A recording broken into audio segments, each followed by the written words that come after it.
皆さんごきげんよう、上川薫です。今回取り上げる話題は、中国が推し進めている1000人計画。この1000人計画に日本の東大名誉教授が協力参加していることを自ら話しているという記事が存在するのでご紹介しようと思います。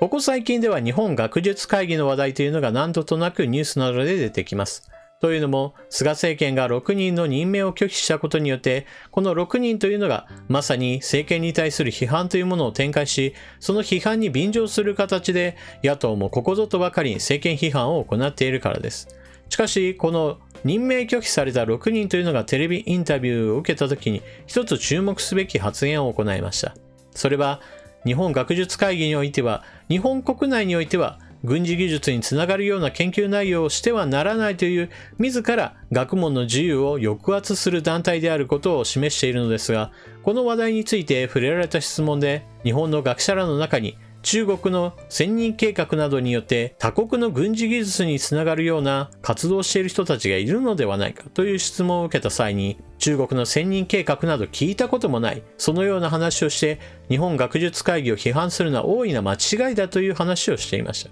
その質問を受けた学者が本当に1000人計画を知らなかった可能性もないわけではありません。なぜならば学者というのは基本的に自分の知っていることしか基本的には掘り進めないものですから、世間的には何も知らない可能性があります。いわば世間的には無知な人物かもしれません。自分の専門的な分野については確かに他の人よりもはるかに優れているかもしれませんが、世界的な情勢などは全く見ていない可能性があるのです。という具合に少し擁護することも可能なわけですが、単純にこの場合においては、1000人計画の話などするなというある意味、拒否するための方便として知らないといっただけかもしれません。しかし、今回ご紹介する記事によって、1000人計画など知らないと言っている学者など、むしろおかしな存在だと思った方が良いと私は思いました。というわけで、東大名誉教授が一体どのような形で1000人計画に携わっているのか、その記事をご紹介します。中国1000人計画で日本の技術が盗まれる。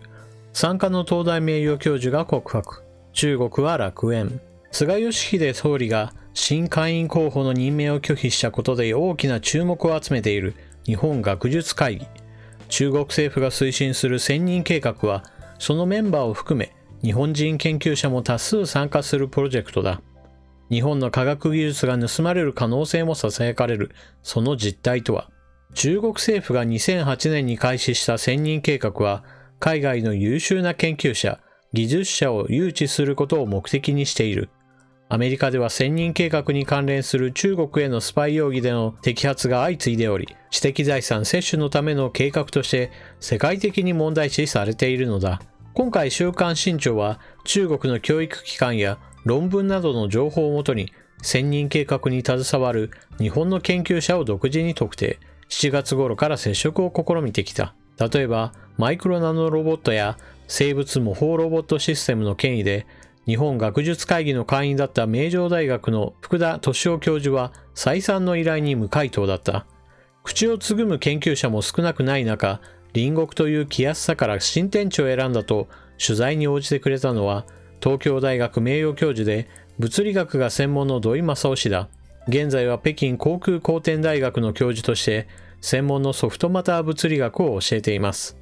9年前に北京の理論物理学の研究所に呼ばれて連続講義をした際、知り合った中国の先生から1000人計画に誘われまして、土井氏が論文リストを送ったところ、中国政府から招聘を受けることになった。東大は辞めても名誉教授という肩書きしかくれませんでしたが、北京の大学は東大時代と同じポストで、待遇も少し多いくらい用意してくれました。普段は学生相手に講義をしなくてもよいし、日本の公的な科学研究費、科研費にあたる競争的資金にも当たりました。私は中国語を書くことができないので、申請書類は准教授が代わりに出してくれました。日本では科研費をどうやって取るのかで、皆が救急としている。そういう意味ではまるで楽園ですね。面倒なことをやらずに、学問に没頭できて本当に幸せです。と喜びを隠さないのだ。とはいえ、土井氏が籍を置く大学は日本でいうところの防衛大学。軍事研究も盛んと聞けば、自らの研究が悪用される懸念はなかったのか。よもや日本にそんな技術がありますかね。アメリカや日本が技術的に進んでいて、中国がスパイで盗んでいるという考えは間違いだと思います。土井氏は自身の研究が中国に盗用されるとはついほども考えていないが、自由に研究させて利用できるところを吸い上げることこそ中国当局の狙いではないのか。記事をお聞きになって皆さんは最初にどのようなことを考えたでしょうか。私が最初に思ったのは、この東大名誉教授というのはあまりにも世間知らずだなということを第一に思いました。というのも、中国が進めている千人計画というのは別にお金をドブに投げ捨ててやろうとやっているわけではありません。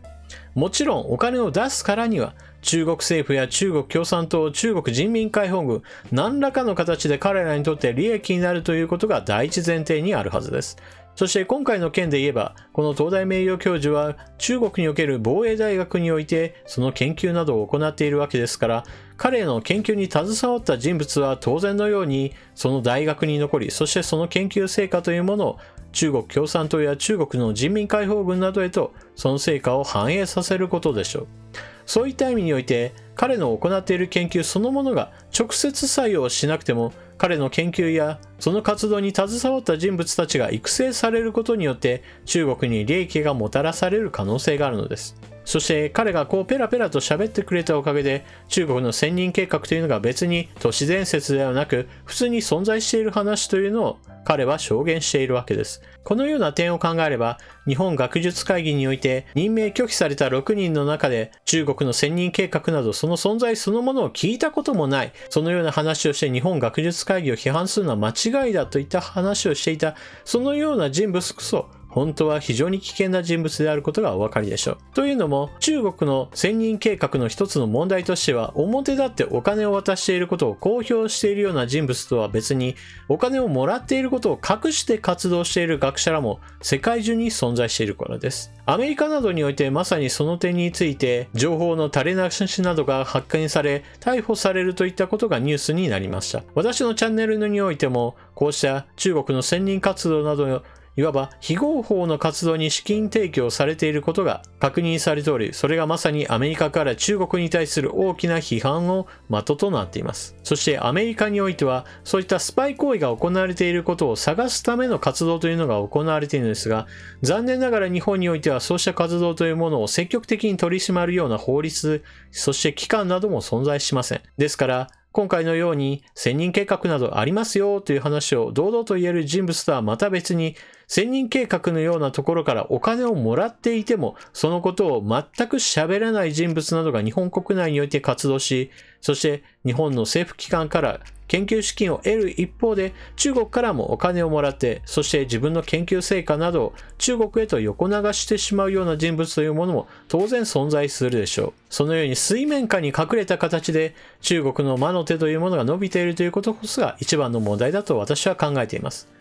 ここ最近日本学術会議の話題というのが非常に多くなって、こうした中国の千人計画の話題も同様に話としてはしやすくなりました。しかし日本の国内におけるマスコミはまだこの中国の千人計画について大々的に報道しているわけではありません。今回の件について言っても、政府が日本学術会議に対して不当な権力の行使をしているといった形で批判をするばかりで、日本学術会議やもしくは日本国内における中国の魔の手が伸びている話などについてはほとんどしないのが一つの特徴だと言えるでしょう。ですから、そもそも学者というのは、その一つの分野においては秀でた研究者かもしれませんが、それ以外の面、例えばその人物が人格的に優れているかどうかといった話や、もしくは愛国心があるかどうかといったのは研究者としての能力とはまた別の要素なのです。ですから、いくら業績のあるような人物が何か喋っていたとしても、それが専門分野以外のことであれば、必ずしも正しくはないですし、必ずしも耳を傾けるような必要もないということは、